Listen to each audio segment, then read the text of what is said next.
government they will.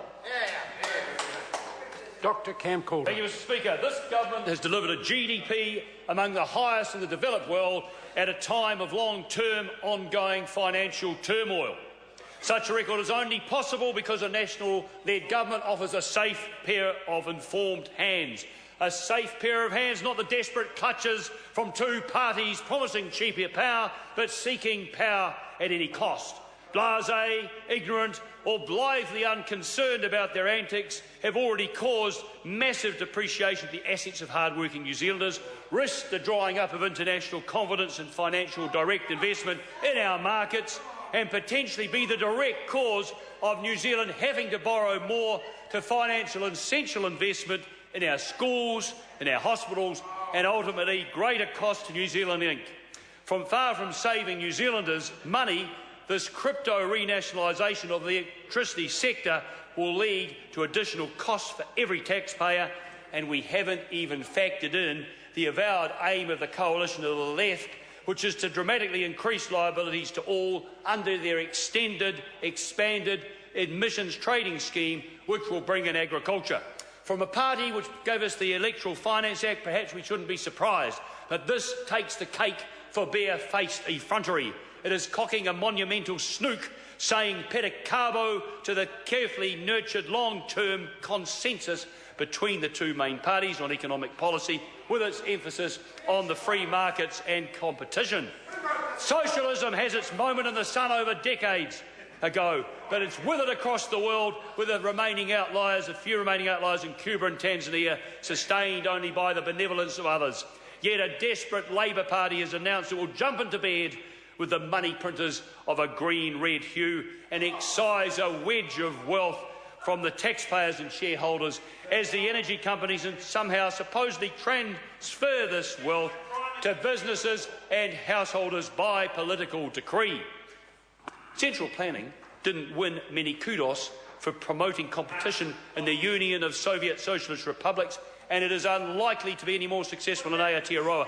More likely, the dead hand of the state would deal up far less fizz in energy marketing, the touted savings would be found to be largely illusory, and the observed gains in energy efficiency and the development of new generational capacity we've enjoyed to date be found to slow. The statists have made no mention of reining in the increase in cost of local and grid transmission, another reason to expect less from their policy than the political rhetoric promises. Having seriously eroded confidence in and wiped hundreds of millions of dollars off our capital markets, how else could this merry posse of political pranksters destabilise New Zealand Inc? New Zealand is a trading nation. In another life, the Labour Party acknowledged that, and indeed a Labour government signed the FTA with China. This government has fostered the first mover nature of the relationship assiduously. Trade, which in 2007 was running under $2 billion, last year reached $6.9 billion, an increase of almost 17% in the year. It's a huge success story for New Zealand Inc. Prime Minister John Key, in his recent talks with Chinese President Xi Jinping, building on the bountiful opportunities becoming apparent in a multitude of sectors, including agriculture, tourism, forestry, science, education and high-tech, was seeking buy-in for a further development in our relationship. Nothing less than New Zealand becoming China's preferred partner in creating global supply chains to feed its population. Contrast this with the hypothetical Russell Norman interchange with the Chinese President. Can I have my flag back now, please, sir? The Trans-Pacific Partnership is integral to this. The TPP is nothing less than a wider Asia-Pacific Free Trade Agreement, which had its genesis in the strategic decision of New Zealand and Singapore to negotiate a bilateral FTA in the 1990s with a bigger picture in mind. Only last month, Japan was welcome to join the US and 11 other countries at the negotiating table. The TPP is about economic change of a manageable, useful and ultimately essential nature if the New Zealand economy is to continue to be able to participate fully in the burgeoning and vibrant 21st century Asia-Pacific economy. Many visionaries see the Trans-Pacific Partnership as an essential building block for a future APEC-wide zone of trade and investment integration. The Greens never ceased their alarmist carping opposition to the TPP.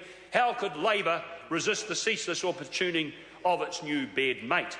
Labor's slippery slide to the left will have red warning flags waving furiously among the thoughtful members of New Zealand society that the threat to the health of New Zealand Inc. is real and apparent. Should the unthinkable happen and the populist posturings result down the line in a future Labor Green government, then Fiji would look increasingly attractive, not just for a holiday, but as a long-term destination. Economically, we would feel right at home. Gareth, please. Kia ora, Mr Speaker. Ngā mihi nui kia koutou kia ora. Talking about Fiji, if I can look at some legislation we're seeing in front of this chamber today, that's what makes me think about Fiji. It's not lower power prices, it's not lower housing prices, it's not